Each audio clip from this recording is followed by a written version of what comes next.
Hello students, तो कैसे हैं आप सभी। आज आपके लिए लेके आ चुके हैं हिस्ट्री का प्रीवियस ईयर पेपर पैटर्न, जो कि होने वाला है history of India earliest up to C.300.BCE।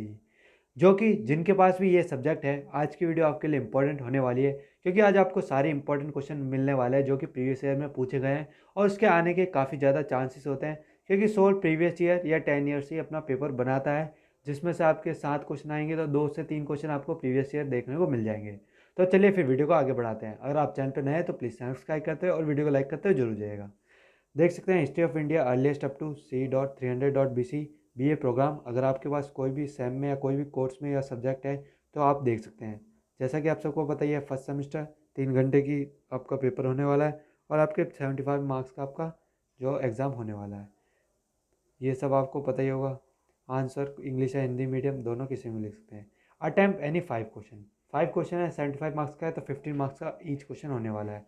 और हर क्वेश्चन के लिए आपको 4 to 5 पेजेस लिखना होगा। First question, critically assess the role of archaeological sources in reconstructing ancient Indian history. इसी को हिंदी में प्राचीन भारतीय इतिहास के पुनर्निर्माण में पुरा पुरातात्विक स्रोतों के योगदान की आलोचनात्मक समीक्षा कीजिए। अब आते हैं सेकंड क्वेश्चन पे, discuss the silent feature of palaeolithic cultures in India. अब देखिए सेकंड क्वेश्चन पूरा डायरेक्ट दे दिया। अगर आपको इसके बारे में पता होगा तो आप पूरा लिख सकते हैं। भारतीय पुरापाषाण संस्कृतियों की प्रमुख विशेषताओं का वर्णन कीजिए। Third question, underline the significance of the advent of food production in India. इसी को हिंदी में दे रखा है, भारत में खाद्य उत्पादन के आरंभ के महत्व को रेखांकित कीजिए। अब देखिए 3 क्वेश्चन दिए हैं, जिसमें सबसे पहले आपको रोल पूछ लिया गया है फर्स्ट क्वेश्चन में, और सेकंड क्वेश्चन आपका पूरा डायरेक्ट होने वाला है। अब आपको उसमें सब में ही 4 to 5 पेज का लिखना पड़ेगा, क्योंकि 15 मार्क्स का है। इतना लिखेंगे तभी आपको जाके 8 या 10 नंबर प्रोवाइड किए जाएंगे सोल की तरफ से। अब third question, underline the significance of the advent of food production in India. अब देखिए पूरा सिचुएशन बेस्ड भी दे दिया और आपको सारी सिग्निफिकेशन बातें बतानी है जो फूड प्रोडक्शन होता है इंडिया में। अब आते हैं फोर्थ क्वेश्चन पे, discuss the main feature of Harappa urbanisation. अब देखिए फोर्थ क्वेश्चन भी आपको सीधा डायरेक्ट दे दिया गया है हड़प्पा संस्कृति के ऊपर। अब आपको उसके बारे में, अगर आपने पढ़ रखा है सब कुछ अर्बनाइजेशन के बारे में, तो आप पूरा लिख के आ सकते हैं। जितने भी इसके अंदर का पार्ट है, जितनी भी आपको नॉलेज है हड़प्पा की, तो आप वो लिख सकते हैं, उसकी कोई दिक्कत की बात नहीं है। उसी को हिंदी में, हड़प्पा सभ्यता के शहरीकरण की मुख्य विशेषताओं का वर्णन कीजिए। अब ये दे रखा है, तो हड़प्पा की जितनी भी सभ्यता है उसकी शहरीकरण, मतलब शहर में क्या क्या चीज़ें होती है, उन सब के बारे में विशेषता बतानी है। Fifth question, discuss the extent and the causes of the decline of Harappa civilisation. अब हड़प्पा सभ्यता के विस्तार तथा उसके पतन के कारणों का विवेचन कीजिए। अब ये पूछ लिया।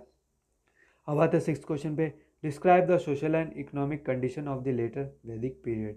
अब वैदिक काल के बारे में पूछ लिया है। अगर आप वैदिक काल है तो आप इसके बारे में सारे इंपॉर्टेंट क्वेश्चन है, इसके बारे में पूरा टॉपिक जरूर पढ़ के जाइएगा।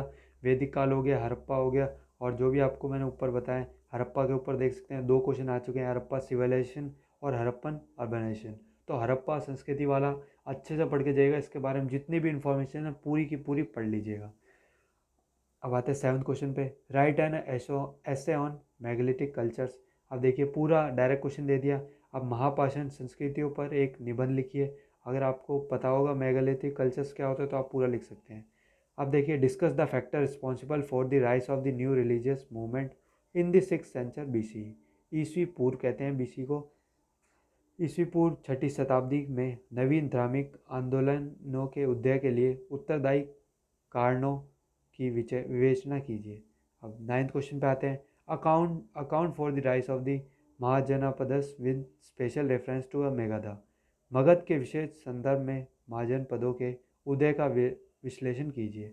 अब आते हैं लास्ट क्वेश्चन के ऊपर, जो कि आपका शॉर्ट नोट होने वाला है। ये आपको हर एग्जाम में देखने को मिल जाएगा। लिटरेसी सोर्सेज क्या होती है, मेसोलिथिक कल्चर्स देख सकते हैं। मेसोलिथिक के बारे में भी ऊपर पूछा गया था, तो जिसको पता होगा तो उसके 2 फ्री के नंबर है। और यहाँ पे 15 नंबर आप पूरे ले सकते हैं, और यहाँ 4 पूछें तो ये मान के चलिए 4 4 नंबर यहाँ पे भी आपको फ्री के मिल जाएंगे। 2 ही करने हैं तो 7.5 नंबर का। हड़प्पन रिलीजन जो कि ऊपर पूछा था वो दोबारा पूछ लिया गया है। सभा एंड समिति क्या होता है उसके बारे में, इसी को हिंदी में देख लेते हैं। साहित्यिक स्रोत क्या होता है, और आपकी मध्य पाषाण संस्कृतियाँ क्या होती है, हड़प्पा धर्म क्या होता है, सभा तथा समिति क्या होती है। चलिए फिर आपको पूरा पेपर समझा दिया है, आप इसके स्क्रीनशॉट ले लीजिए। मैं इसको थोड़ा जूम कर आउट कर इन कर देता हूँ। 5 क्वेश्चन ये, 10 क्वेश्चन ये। वीडियो की क्वालिटी बढ़ा के स्क्रीनशॉट ले लेगा। चलिए फिर वीडियो को ख़त्म करते हैं।